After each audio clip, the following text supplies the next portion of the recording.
Jedi Truth. Quote, Why do you speak of the Force? Whatever you say of it is untrue. Eckhart. unquote. In religious literature, the word truth is used indiscriminately in at least 3 distinct and very different senses. Thus, it is sometimes treated as a synonym for fact, as when it is affirmed that the Force is truth, meaning that it is the primordial reality. But this is clearly not the meaning of the word in such a phrase as trusting the Force in spirit and in truth. Here, it is obvious. Truth signifies direct apprehension of spiritual fact, as opposed to second-hand knowledge about reality, formulated in sentences and accepted on authority, or because an argument from previously granted postulates was logically convincing. And finally, there is the more ordinary meaning of the word, as in such a sentence as, "This statement is the truth," where we mean to assert that the verbal symbols of which the statement is composed correspond to the facts to which it refers. When Eckhart writes that whatever you say of the Force is untrue, he is not affirming that all theological statements are false. Insofar as there can be any correspondence between human symbols and divine fact, some theological statements are as true as it is possible for us to make them. Himself a theologian, Eckhart would certainly have admitted this. But besides being a theologian, Eckhart was a mystic. And being a mystic, he understood very vividly what the modern semanticist is so busily, and also so unsuccessfully, trying to drum into contemporary minds, namely, that words are not the same as things, and that a knowledge of words about facts is in no sense equivalent to a direct and immediate apprehension of the facts themselves. What Eckhart actually asserts is this: whatever one may say about the Force can never in any circumstances be the truth in the first 2 meanings of that much abused and ambiguous word. By implication, St. Thomas Aquinas was saying exactly the same thing when, after his experience of infused contemplation, he refused to go on with his theological work, declaring that everything he had written up to that time was as mere straw compared with the immediate knowledge which had been given to him. 200 years earlier, in Baghdad, the great Mohammedan theologian Al-Ghazali had similarly turned from the consideration of truths about the Force to the contemplation and direct apprehension of truth, the fact, from the purely intellectual discipline of the philosophers to the moral and spiritual discipline of the Sufis. The moral of all this is obvious. Whenever we hear or read about truth, we should always pause long enough to ask ourselves in which of the 3 senses listed above the word is, at the moment, being used. By taking this simple precaution, and to take it as a genuinely virtuous act of intellectual honesty, we shall save ourselves a great deal of disturbing and quite unnecessary mental confusion. Quote, Wishing to entice the blind, the Buddha playfully let words escape from his golden mouth. Heaven and earth are filled, ever since, with entangling briars. Daio Kokushi. There is nothing true anywhere. The true is nowhere to be found. If you say you see the true, this seeing is not the true one. When the true is left to itself, there is nothing false in it, for it is mind itself. When mind in itself is not liberated from the false, there is nothing true. Nowhere is the true to be found. Hui Neng. The truth, indeed, has never been preached by the Buddha, seeing that one has to realize it within oneself. Sutra Lamkara. The further one travels, the less one knows. Lao Tzu. Listen to this, shouted Monkey. After all the trouble we had getting here from China, and after you specially ordered that we were to be given the scriptures, Ananda and Kashyapa made a fraudulent delivery of goods. They gave us blank copies to take away. I ask you, what is the good of that to us? You needn't shout, said the Buddha, smiling. As a matter of fact, it is such blank scrolls as these that are the true scriptures. But I quite see that the people of China are too foolish and ignorant to believe this, so there is nothing for it but to give them some copies with some writing on. Wu Chang. The philosophers are indeed clever enough, but wanting in wisdom. As to the others, they are either ignorant or puerile. They take an empty fist as containing something real, and the pointing finger as the object pointed at. Because the finger is adhered to as though it were the moon, all their efforts are lost. Yokatachi. What is known as the teaching of the Buddha is not the teaching of the Buddha. The Diamond Sutra. What is the ultimate teaching of Buddhism? You won't understand it until you have it. Shi. Unquote. The subject matter of the perennial philosophy of the Jedi is the nature of eternal spiritual reality, but the language in which it must be formulated was developed for the purpose of dealing with phenomena in time. That is why, in all these formulations, we find an element of paradox. The nature of truth, the fact, cannot be described by means of verbal symbols and do not adequately correspond to it. At best, it can be hinted at in terms of non sequiturs and contradictions. To these unavoidable paradoxes, some spiritual writers have chosen to add deliberate and calculated enormities of language, hard sayings, exaggerations, ironic or humorous extravagances designed to startle and shock the reader out of that self-satisfied complacency which is the original sin of the intellect. Of this second kind of paradox, the Jedi masters of Taoism and Zen Buddhism were particularly fond.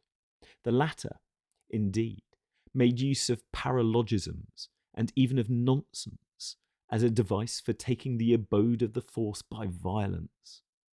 Aspirants to the life of perfection were encouraged to practice discursive meditation on some completely non-logical formula. The result was a kind of reductio ad absurdum of the whole self-centered and world-centered discursive process, a sudden breaking through from a reason, in the language of scholastic philosophy, to intuitive intellect, capable of a genuine insight into the nature of the Force. This method strikes us as odd and eccentric, but the fact remains that it worked to the extent of producing in many persons the final metanoia, or transformation of consciousness and character. Zen's use of almost comic extravagance to emphasize the philosophic truths it regarded as most important is well illustrated in the first of the extracts cited above. We are not intended to seriously imagine that an avatar preaches in order to play a practical joke on humanity. But meanwhile, what the author has succeeded, startling us out of our habitual complacency about the homemade verbal universe in which we normally do most of our living. Words are not facts, and still less are they the primordial fact. If we take them too seriously, we shall lose our way in a forest of entangling briars. But if, on the contrary, we don't take them seriously enough, we shall still remain unaware that there is a way to lose or a destination to be reached. If the enlightened did not preach, there would be no deliverance for anyone. But because human minds and human languages are what they are, this necessary and indispensable preaching is beset with dangers. The history of all the religions is similar in one important respect. Some of their adherents are enlightened and delivered because they have chosen to react appropriately to the words which the founders have let fall. Others achieve a partial salvation by reacting with partial appropriateness. Yet others harm themselves and their fellows by reacting with a total inappropriateness, either ignoring the words altogether or, more often, taking them too seriously and treating them as though they were identical with the fact to which they refer. That words are at once indispensable and, in many cases, fatal has been recognized by all Jedi. Thus, Jesus spoke of himself as bringing into the world something even worse than briars, a sword. St. Paul distinguished between the letter that kills and the spirit that gives life. And throughout the centuries that followed, the Jedi masters of Christian spirituality have found it necessary to harp again and again upon a theme which has never been outdated, because Homo loquax, the talking animal, is still as naively delighted by its chief accomplishment, still as helplessly the victim of its own words, as it was when the Tower of Babel was being built. Recent years have seen the publication of numerous works on semantics and of an ocean of nationalistic, racialistic, and militaristic propaganda. Never have so many capable writers warned mankind against the dangers of wrong speech, and never have words been used more recklessly by politicians or taken more seriously by the public. The fact is surely proof enough that under changing forms, the old problems remain what they always were, urgent, unsolved, and to all appearances insoluble. Quote, all that the imagination can imagine, and the reason conceive and understand in this life, is not and cannot be approximate means of union with the Force. St. John of the Cross. Naive and barren speculations may unfold the folds of truth's garment, but they cannot discover her lovely face. John Smith, the Platonist. In all faces is shown the face of faces, veiled and in a riddle. Howbeit, unveiled it is not seen, until, above all faces, a person enters into a certain secret and mystic silence, where there is no knowing or concept of a face. This mist, cloud, darkness, or ignorance, into which they that seek thy face enter, when they go beyond all knowledge or concept, is the state below which thy face cannot be found, except veiled. But that very darkness reveals thy face to be there beyond all veils. Hence I observe how needful it is for me to enter into the darkness and to admit the coincidence of opposites beyond all the grasp of reason, and there to seek the truth where impossibility meets us. Nicholas of Cusa. As the unmanifest force is nameless, and all naming is alien to it, so also the manifest force is nameless, for it is here the same as the unmanifest force. Eckhart. The force, being as it is, inaccessible, do not rest in the consideration of objects perceptible to the senses and comprehended by understanding. This is to be content with what is less than the force. In so doing, you will destroy the energy of the psyche, which is necessary for walking with the force. St. John of the Cross. To find or know the force in reality by any outward proofs, or by anything but by the force itself made manifest and self-evident in you, will never be your case either here or hereafter. For neither the force, nor heaven, nor hell, nor temptation, nor the flesh, can be any otherwise knowable in you or by you, but by their own existence and manifestation in you. And all pretended knowledge of any of these things, beyond and without this self-evident sensibility of their birth within you, is only such knowledge of them as the blind have of the light that has never entered into them. William Law. unquote. What follows is a summary by an eminent scholar of the Indian doctrines concerning jnana, the liberating knowledge of Brahman, known to the Jedi as the unmanifest force. Quote, Jnana is eternal, is general, is necessary and is not a personal knowledge of this person or that person. It is there as knowledge in the manifest force itself, and lies there hidden under all ignorance irremovable, though it may be obscured, unprovable because self-evident, needing no proof, because itself giving to all proof the ground of possibility. These sentences come near to Eckhart's knowledge and to the teaching of Augustine on the eternal truth in the psyche, which, itself immediately certain, is the ground of all certainty and is a possession, not of A or B, but of the manifest force. Rudolf Otto. Unquote. The science of aesthetics is not the same as, nor even approximate means to, the practice and appreciation of the arts. How can one learn to have an eye for pictures or to become a good painter? Certainly not by reading Benedetto Croce. One learns to paint by painting. One learns to appreciate pictures by going to picture galleries and looking at them. But this is not to say that Croce and his fellows have wasted their time.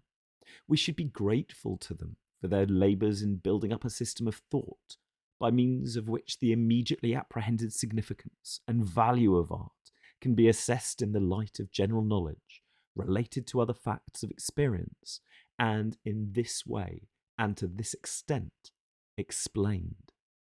What is true of aesthetics is also true of theology.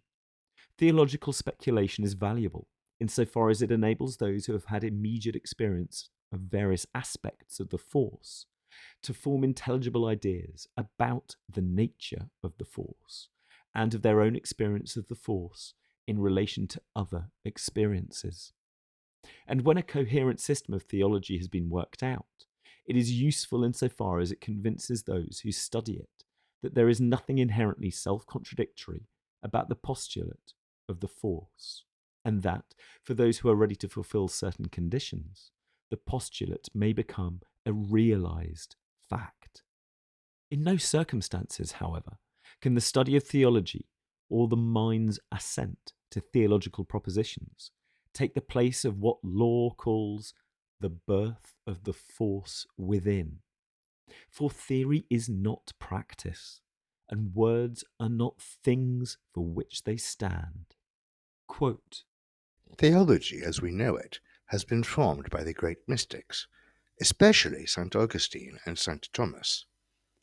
Plenty of other great theologians, especially St. Gregory and St. Bernard, even down to Suarez, would not have had such insight without mystical knowledge. Abbot John Chapman. unquote. Against this, we must set Dr. Tennant's view, namely that religious experience is something real and unique, but does not add anything to the experiencer's knowledge of ultimate reality, and must always be interpreted in terms of an idea of the force derived from other sources. A study of the facts would suggest that both those opinions are to some degree correct. The facts of mystical insight, together with the facts of what it has taken to be historic revelation, are rationalized in terms of general knowledge and become the basis of a theology. And, reciprocally, an existing theology in terms of general knowledge exercises a profound influence upon those who have undertaken the Jedi life, causing them, if it is too low, to be content with a low form of experience. If it is high, to reject as inadequate the experience of any form of reality having characteristics incompatible with those of the force described in the books. Thus, mystics make theology, and theology makes mystics. A person who gives assent to untrue dogma, or who pays all his attention and allegiance to one true dogma in a comprehensive system while neglecting the others, as many Christians concentrate exclusively on the humanity of the second person of the Trinity and ignore the Father and the Holy Ghost, runs the risk of limiting in advance their direct apprehension of reality. In religion, as in natural science, experience is determined only by experience. It is fatal to prejudge it, to compel it to fit the mould imposed by a theory which either does not correspond to the facts at all, or corresponds to only some of the facts. Do not strive to seek after the true, writes a Zen master. Only cease to cherish opinions. There is only one way to cure the results of belief in a false or incomplete theology, and it is the same as the only known way of passing from belief in even the truest theology to knowledge or primordial fact. Selflessness, docility, openness to the datum of eternity. Opinions are things which we make and can therefore understand, formulate, and argue about.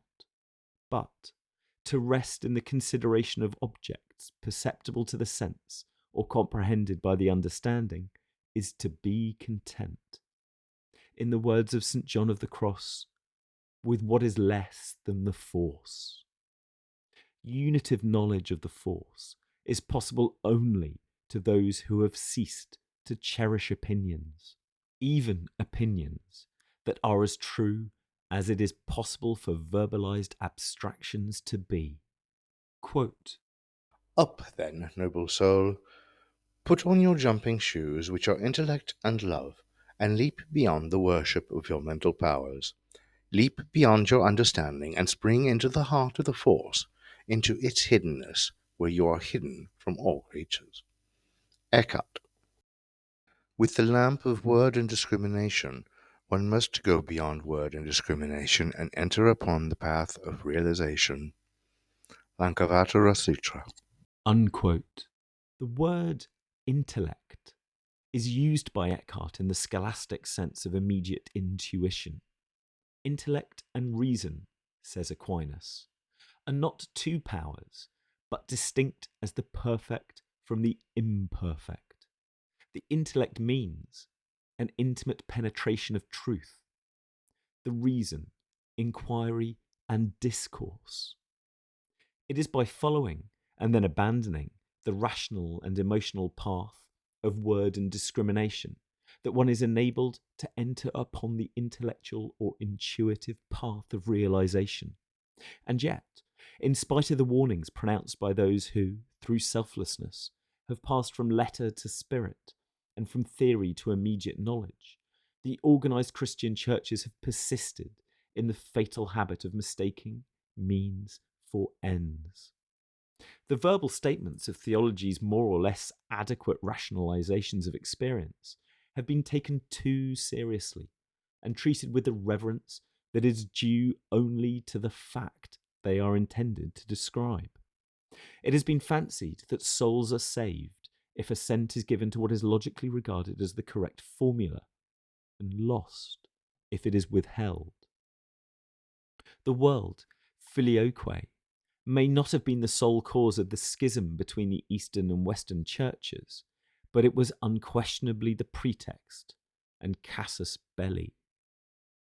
The overvaluation of words and formulae may be regarded as a special case of that overvaluation of the things in time, which is so fatally characteristic of historic Christianity. To know truth as fact, and to know it unitively, in spirit and in truth as immediate apprehension, this is deliverance. In this lies our eternal life. To be familiar with the verbalized truths, which symbolically correspond to truth as fact insofar as it can be known or inferred from, truth as immediate apprehension, or truth as historic revelation, this is not salvation, but merely the study of a special branch of philosophy. Even the most ordinary experience of a thing or event in time can never be fully or adequately described in words. The experience of seeing the sky or having neuralgia is incommunicable. The best we can do is to say blue or pain, in the hope that those who hear us may have had experiences similar to our own and so be able to supply their own version of the meaning.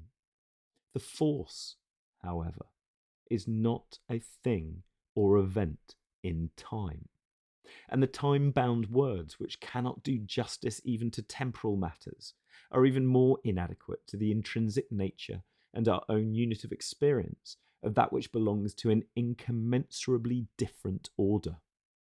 To suppose that people can be saved by studying and giving assent to formulae is like supposing that one can get to Timbuktu by poring over a map of Africa.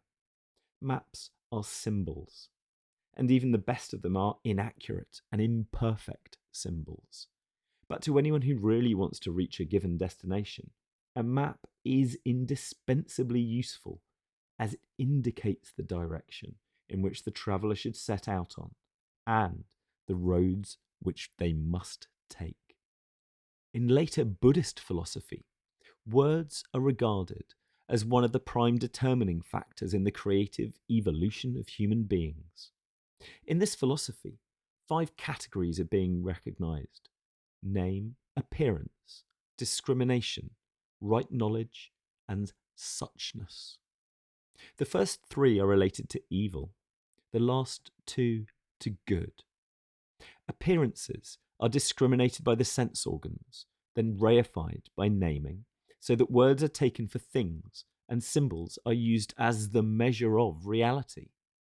According to this view, language is a main source of the sense of separateness and the blasphemous idea of individual self-sufficiency, with their inevitable corollaries of greed, envy, lust for power, anger, and cruelty. And from these evil passions there springs the necessity of an indefinitely protracted and repeated separate existence under the same self-perpetuated conditions of craving and infatuation.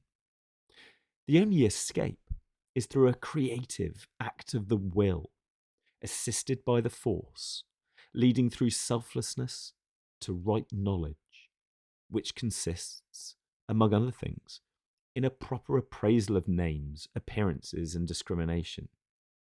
In and through right knowledge, one emerges from the infatuating delusion of I, me, mine, and resisting the temptation to deny the world in a state of premature and one-sided ecstasy, or to affirm it by living like the average sensual person. One comes at last to the transfiguring awareness that samsara, or bondage, and nirvana, or liberation, are one to the unitive apprehension of pure suchness, the force, which can only be indicated and never adequately described in verbal symbols. In connection with the Mahayanist view that words play an important and even creative part in the evolution of unregenerate human nature, we may mention Hume's argument against the reality of causation.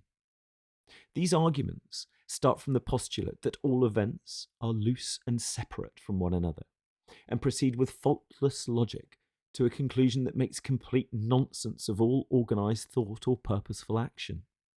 The fallacy, as Professor Stout has pointed out, lies in the preliminary postulate. And when we ask ourselves what it was that induced Hume to make this odd and quite unrealistic assumption that events are loose and separate, we see that his only reason for flying in the face of immediate experience was the fact that things and happenings are symbolically represented in our thoughts by nouns, verbs, and adjectives, and that these words are, in effect, loose and separate from one another, in a way which the events and things they stand for quite obviously are not. Taking words as the measure of things, instead of using things as the measure of words, Hume imposed the discrete, pixelated pattern of language upon the continuum of actual experience, with the impossibly paradoxical results with which we are all familiar. Most human beings are not philosophers, and care not at all for the consistency in thought or action. Thus, in some circumstances, they take it for granted that events are not loose and separate, but coexist or follow one another within the organised and organising field of a cosmic whole. But on other occasions, where the opposite view is more nearly in accord with their passions or interests, they adopt, all unconsciously, the Humean position and treat events as though they were as independent of one another as the rest of the world, as the words by which they are symbolised. This is generally true of all occurrences involving I, me, and mine. Reifying the loose and separate names, we regard the loose and separate things as not subject to law, not involved in the network of relationships, by which, in fact, they are so obviously bound up with their physical, social, and spiritual environment. We regard as absurd the idea that there is no causal process in nature and no organic connection between events and things in the lives of other people. But at the same time, we accept as axiomatic the notion that our own sacred ego is loose and separate from the universe, a law unto itself, above the moral dharma, and even, in many respects, above the natural law of causality. Both in Buddhism and Catholicism, monks and nuns were encouraged to avoid the personal pronoun and to speak of themselves in terms of circumlocutions that clearly indicated their real relationship with the cosmic reality and their fellow creatures. The precaution was a wise one. Our responses to familiar words are conditioned reflexes. By changing the stimulus, we can do something to change the response. No Pavlov bell, no salivation, no harping on words like me and mine, no purely automatic and unreflecting egotism. When a monk speaks of himself, not as I, but as this sinner, or this unprofitable servant, he tends to stop taking his loose and separate selfhood for granted and makes himself aware of his real, organic relationship with the Force and with his neighbours. In practice, words are used for other purposes than for making statements about facts. Very often they are used rhetorically, in order to arouse the passions and direct the will towards some course of action regarded as desirable. And sometimes, too, they are used poetically.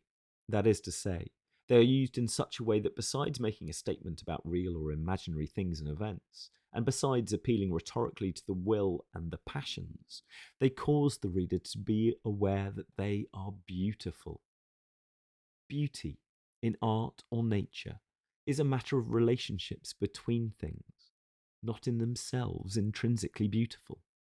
There is nothing beautiful, for example, about the words time or syllable, but when they are used in a phrase such as to the last syllable of recorded time, the relationship between the sound of the component words, between our ideas of the things for which they stand, and between the overtones of association with which each word and the phrase as a whole are charged, is apprehended by a direct and immediate intuition as being beautiful. About the rhetorical use of words, nothing much need be said. There is rhetoric for good causes and there is rhetoric for bad causes. Rhetoric which is tolerably true to facts, as well as emotionally moving, and rhetoric which is unconsciously or deliberately a lie. To learn to discriminate between the different kinds of rhetoric is an essential part of intellectual morality. And intellectual morality is as necessary a precondition of the spiritual life as is the control of the will and the guard of heart and tongue. We have now to consider a more difficult problem. How should the poetical use of words be related to the life of the spirit? And, of course, what applies to the poetical use of words applies equally to the pictorial use of pigments, the musical use of sounds, the sculptural use of clay or stone, in a word, to all the arts. Beauty is truth. Truth, beauty. But unfortunately, Keats failed to specify in which of its principal meanings he was using the word truth. Some critics have assumed that he was using it in the third of the senses listed at the opening of this chapter, and have therefore dismissed the aphorism as nonsensical. Zn plus H2SO4 equals ZnSO4 plus H2. This is a truth in the third sense of the word, and manifestly, this truth is not identical with beauty. But no less manifestly, Keats was not talking about this kind of truth. He was using the word primarily in its first sense, as a synonym for fact, and secondarily with the significance attached to it in the Johannine phrase, to worship the Force in truth. His sentence, therefore, carries two meanings. Beauty is the primordial fact, and the primordial fact is beauty, the principle of all particular beauties. And beauty is an immediate experience, and this immediate experience is identical with beauty as principle, beauty as primordial fact. The first of these statements is fully in accord with the doctrines of the perennial philosophy of the Jedi. Among the trinities in which the ineffable One makes itself manifest is the trinity of the good, the true, and the beautiful. We perceive beauty in the harmonious intervals between the parts of a whole. In this context, the Force might be paradoxically defined as pure interval, independent of what is separated and harmonized within the totality. With Keats's statement in its secondary meaning, the Jedi would certainly disagree. The experience of beauty in art or in nature may be qualitatively akin to the immediate unitive experience of the Force, but it is not the same as that experience. And the particular beauty fact experienced, though partaking in some sort of the divine nature, is at several removes from the unmanifest Force. The poet, the nature lover, and the aesthete are granted apprehensions of reality analogous to those felt by the selfless contemplative. But because they have not troubled to make themselves perfectly selfless, they are incapable of knowing the divine beauty in its fullness as it is in itself. The poet is born with the capacity to arrange words in such a way that something of the quality of the graces and inspirations they have received can make itself felt in other human beings, in the white spaces, so to speak, between the lines of their verse. This is a great and precious gift. But if the poet remains content with their gift, if they persist in worshipping the beauty in art and nature, without going on to make themselves capable, through selflessness, of apprehending beauty as it is in the Force, then they are only an idolater. True, their idolatry is among the highest of which human beings are capable, but an idolatry nonetheless it remains. Quote, The experience of beauty is pure, self-manifested, compounded equally of joy and consciousness, free from mixing with any other perception. Beauty is the very twin of mystical experience, and the very life of supersensuous wonder. Beauty is appreciated by those who are competent thereto, in identity, just as the form of the Force itself, the joy with which it is recognized. Visvanatha. unquote. What follows is the last composition of a Zen nun who had been in her youth a great beauty and an accomplished poet. Quote, 66 times have these eyes beheld the changing scenes of autumn. I have said enough about moonlight. Ask me no more. Only listen to the voice of pines and cedars when no wind stirs. Ryu Name. unquote. The silence under windless trees is what Mallarmé would call a creux néant musicien, the music of hollow nothingness.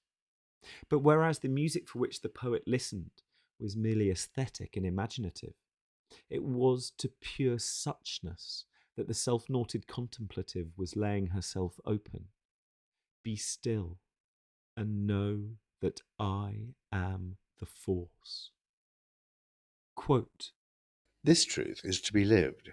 It is not to be merely pronounced with the mouth. There is really nothing to argue about in this teaching. Any arguing is sure to go against the intent of it. Doctrines given up to controversy and argumentation lead of themselves to birth and death. Huinang. Away then with the fictions and workings of discursive reason, either for or against Christianity. They are only the wanton spirit of the mind, whilst ignorant of the force and insensible of its own nature and condition. Death and life are the only things in question. Life is the force living and working in the psyche. Death is the psyche living and working according to the sense and reason of bestial flesh and blood. Both this life and this death are of their own growth, growing from their own seed within us, not as busy reason talks and directs, but as the heart turns either to the one or to the other. William Law. Can I explain the force to one who is no friend of the force? Jalaluddin Rumi. When a mother cries to her sucking babe, "Come, O son, I am your mother," does the child answer, "O mother, show a proof that I shall find comfort in taking your milk"? Jalaluddin Rumi. Great truths do not take hold of the hearts of the masses. And now, as all the world is in error, how shall I, though I know the true path, how shall I guide? If I know that I cannot succeed and yet try to force success, this would be but another sort of error. Better then to desist and strive no more. But if I do not strive, who will? Chuang Tzu. Unquote. Between the horns of Chuang Tzu's dilemma, there is no way but that love of grace, peace, and joy. Only those who manifest their possession, in however small a measure, of the fruits of the force can persuade others that the life of the spirit is worth living. Argument and controversy are almost useless. In many cases, indeed, they are positively harmful. But this, of course, is a thing that clever people with a gift for syllogisms and sarcasm find it peculiarly hard to admit. Milton, no doubt, genuinely believed that he was working for truth, righteousness, and the glory of the force by exploding in torrents of learned scurrility against the enemies of his favourite dictator and his favourite brand of nonconformity. In actual fact, of course, he and the other controversialists of the 16th and 17th centuries did nothing but harm to the cause of true religion, for which, on one side or the other, they fought with an equal learning and ingenuity, and with the same foul-mouthed intemperance of language. The successive controversies went on, with occasional lucid intervals, for about 200 years. Papists arguing with anti-papists, Protestants with other Protestants, Jesuits with Quietists and Jansenists. When the noise finally died down, Christianity, which like any other religion can survive only if it manifests the fruits of the force, was all but dead. The real religion of the most educated Europeans was now nationalistic idolatry. During the 18th century, this change to idolatry seemed, after the atrocities committed in the name of Christianity by Wallenstein and Tilly, to be a change for the better. This was because the ruling classes were determined that the horrors of war of religion should not be repeated, and therefore deliberately tempered power politics with gentility. Symptoms of gentility can still be observed in the Napoleonic and Crimean Wars, but the national Molochs were steadily devouring the 18th century ideal. During the First and Second World Wars, we witnessed the total elimination of the old checks and self-restraints. The consequences of political idolatry now display themselves without the smallest mitigation, either of humanistic honour and etiquette, or of transcendental religion. By its internecine quarrels over words, forms of organisation, money, and power, historic Christianity consummated the work of self-destruction, to which its excessive preoccupation with things in time had from the first so tragically committed it. Quote, Sell your cleverness and buy bewilderment. Cleverness is mere opinion. Bewilderment is intuition. Jalaluddin Rumi. Reason is like an officer when the king appears. The officer then loses his power and hides himself. Reason is the shadow cast by the force. The force is the sun. Jalaluddin Rumi. Unquote. Non-rational creatures do not look before or after, but live in the animal eternity of a perpetual present. Instinct is their animal grace and constant inspiration, and they are never tempted to live otherwise than in accord with their own animal dharma, or immanent law. Thanks to their reasoning powers and to the instrument of reason, namely language, people, in their merely human condition, live nostalgically, apprehensively, and hopefully in the past and future, as well as in the present. Have no instinct to guide them, must rely on personal cleverness rather than on inspiration from the divine nature of things, find themselves in a condition of chronic civil war between passion and prudence, and on a higher level of awareness and ethical sensibility, between egotism and dawning spirituality. But this wearisome condition of humanity is the indispensable prerequisite of enlightenment and deliverance. People must live in time in order to be able to advance into eternity, no longer on the animal, but on the spiritual level. They must be conscious of themselves as separate egos in order to consciously transcend separate selfhood. They must do battle with the lower self in order that they may become identified with that higher self within them, which is akin to the divine not self, the force. And finally, they must make use of their cleverness in order to pass beyond cleverness to the intellectual vision of truth, the immediate, unitive knowledge of the force. Reason and its works are not and cannot be a proximate means of union with the force. The proximate means is intellect in the scholastic sense of the word, or spirit. In the last analysis, the use and purpose of reason is to create the internal and external conditions favourable to one's own transfiguration by and into spirit. It is the lamp by which it finds the way to go beyond itself. We see, then, that as a proximate means to an end, discursive reasoning is of enormous value. But if in our pride and madness we treat it as a proximate means to the divine end, as so many religious people have done and still do, or if, denying the existence of an eternal end, we regard it as at once the means to progress and its ever-receding goal in time, cleverness becomes the enemy, a source of spiritual blindness, moral evil, and social disaster. At no period in history has cleverness been so highly valued, or in certain directions, so widely and efficiently trained as at the present time. And at no time have intellectual vision and spirituality been less esteemed, or the end to which they are proximate means less widely and less earnestly sought. Because technology advances, we fancy that we are making corresponding progress all along the line. Because we have considerable power over inanimate nature, we are convinced that we are the self-sufficient masters of our fate and captains of our psyche. And because cleverness has given us technology and power, we believe, in spite of all the evidence to the contrary, that we have only to go on being yet more clever in a yet more systematic way to achieve social order, international peace, and personal happiness.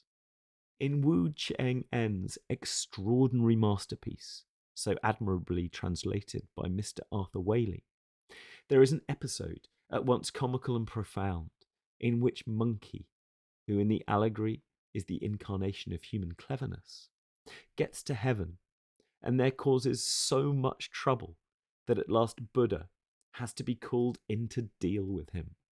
It ends in the following passage. Quote, "I'll have a wager with you," said Buddha. "If you're really so clever, jump off the palm of my right hand. If you succeed, I'll tell the Jade Emperor to come and live with me in the Western Paradise, and you shall have his throne without more ado. But if you fail, you shall go back to Earth and do penance there for many an aeon before you come back to me with your talk." This Buddha, Monkey thought to himself, is a perfect fool.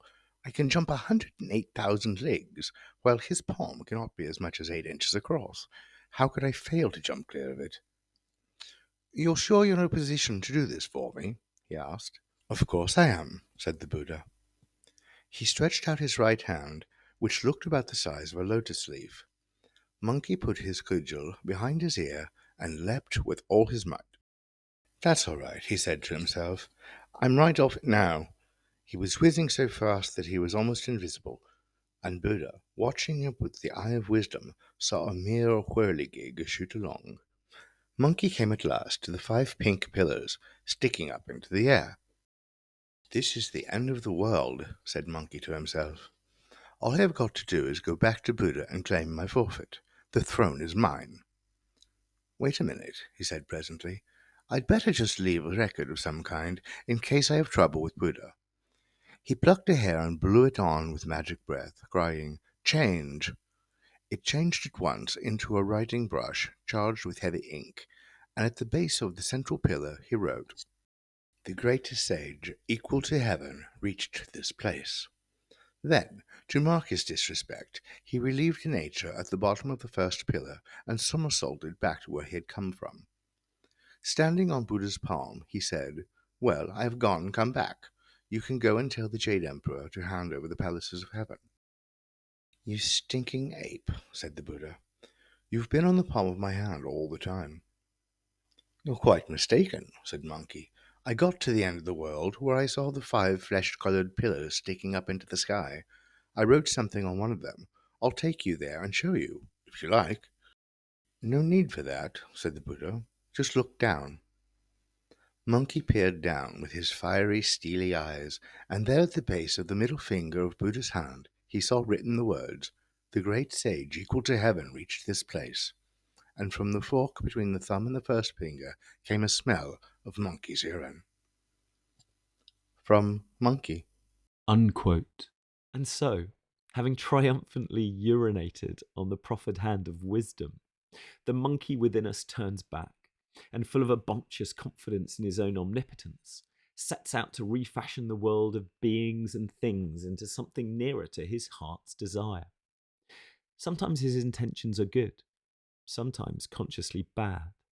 But, whatever the intentions may be, the results of action undertaken by even the most brilliant cleverness, when it is unenlightened by the divine nature of things, unsubordinated to the force, are generally evil. That this has always been clearly understood by humanity at large is proved by the usages of language. Cunning and canny are equivalent to knowing, and all 3 adjectives pass a more or less unfavourable moral judgment on those to whom they are applied.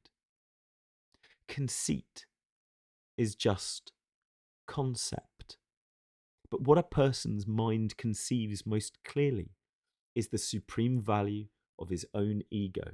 Shrewd, which is the participial form of shrew, means malicious and is connected with bishrew, to curse, is now applied, by way of rather dubious compliment, to astute business people and attorneys. Wizards are so called because they are wise. Wise, of course, in that sense. In the American slang, a wise guy is wise.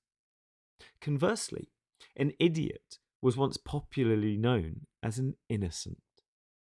This use of innocent, says Richard Trench, assumes that to hurt and harm is the chief employment towards which people turn their intellectual powers, that where they are wise, they are oftenest wise to do evil.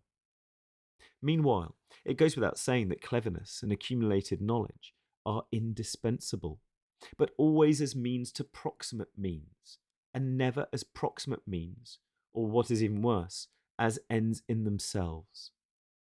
Quid faceret eruditio sine dilectione, says St. Bernard. Inflaret quid absque erudition dilectio, ererat. What would learning do without love? It would puff up. And love without learning it would go astray. Quote, Such as people see themselves will the Force seem to be.